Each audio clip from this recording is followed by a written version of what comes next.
Fixing the Big Ten schedule right here at the Voice of College Football. Please like the video, share these videos out on social media, subscribe right here at the Voice of College Football. Let's focus on the Big Ten and the scheduling. So if you're not familiar with Big Ten scheduling, you've got 14 teams in the conference. You got 7 in the East, 7 in the West. Okay, you play everyone in your division. That's 6 games. You play 9 conference games. Therefore, you play the other 3 games outside the division. Okay. The only game that is set each and every year between divisions is the Old Oak and Bucket rivalry game between Indiana and Purdue.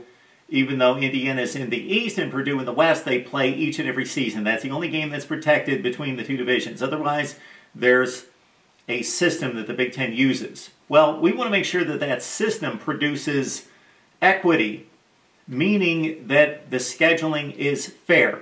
Let's check out, knowing that everybody plays everyone in its division, let's focus on the 3 games outside division to see who's playing tough schedules and who got a layup in the 3 games that the Big Ten selected. First, in the Big Ten Eastern Division, we see that based on 2021 results, that Michigan State plays the 3 most difficult opponents in the Big Ten Western Division, in Minnesota, Wisconsin, who finished both 6-3, and then Illinois, a 4-5 team. So the 3 teams that Michigan State plays in the Western Division finished a combined 16-11 in 2021.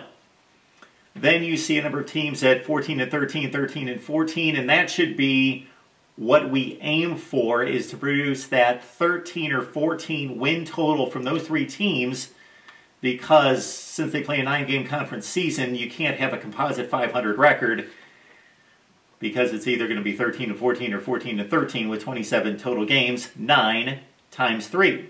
3 teams, 9 games played in conference. The worst schedule you see right there, Indiana plays Illinois 4-5, Nebraska 1-8 last season, and Purdue, who won a respectable 6-3. So the combined Indiana record, non-division out of the West, is 11-16. Not horrible. Not horrible by the Big Ten when looking at the Eastern Division, and keep in mind that the scores and results between the 2 divisions in 2021 really balanced. Some people might be surprised in this. The Big Ten Western Division went 31-32. That means the East went 32-31 in conference. There was only a 1-game difference.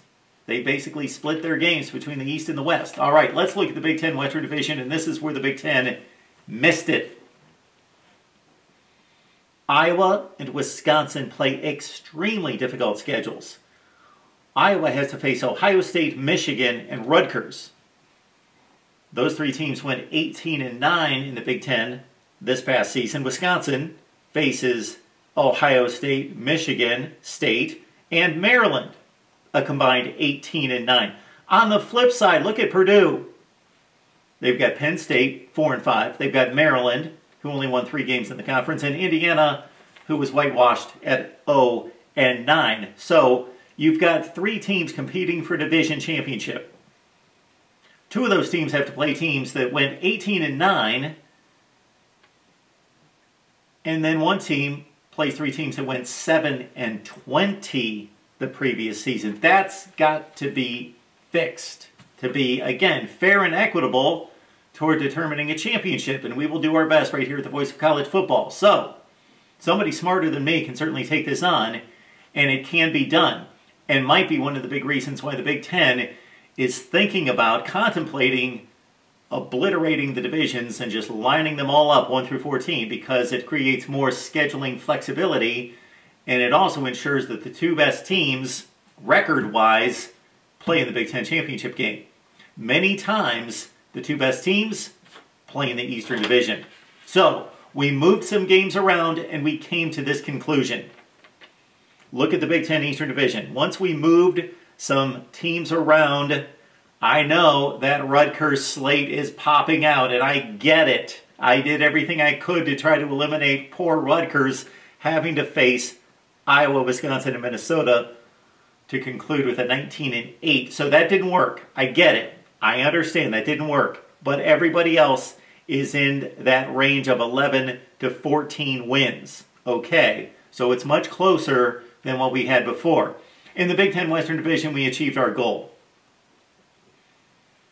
We moved some games around, and what we achieved here is balance across the board. You're not going to be able to stay in that 13 and 14, 14 and 13 range as long as you've got divisions. It just is not mathematically feasible to give everyone a 13 and 14, 14 and 13. Also, you apply the metrics first, and then you bring in a committee to look it over. Because let's consider this. Indiana went 0-9 in the Big Ten last year. Therefore, once they're applied to somebody's schedule, it just drags it down in terms of winning percentage. Is Indiana most likely going to be that bad next season? Most likely not. Let's say they go 2-7, 3-6. So this is a project to also rely on the data from last season, but also project forward. Nebraska is a great example at 1-8 in the Big Ten, but they played much better than that. So again, if you put together a committee that would take the metrics and what you're trying to achieve is a 500 composite schedule, but also apply some common sense by the community that could reason Indiana should be better than 0-9. Nebraska should be much better than 1-8.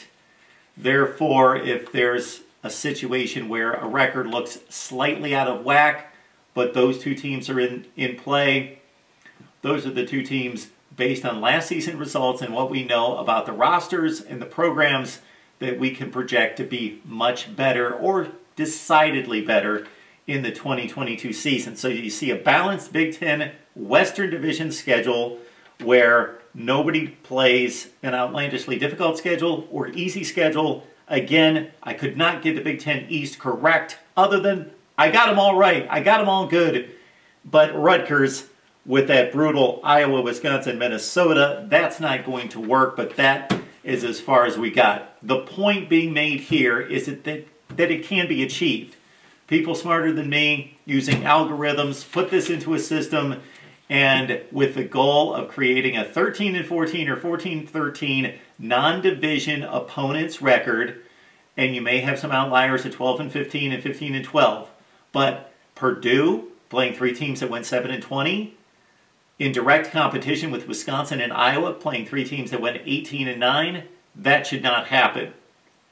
Our thoughts right here at the Voice of College Football. Would love to hear what you have to say. And again, if we obliterated the divisions, this could all work easily.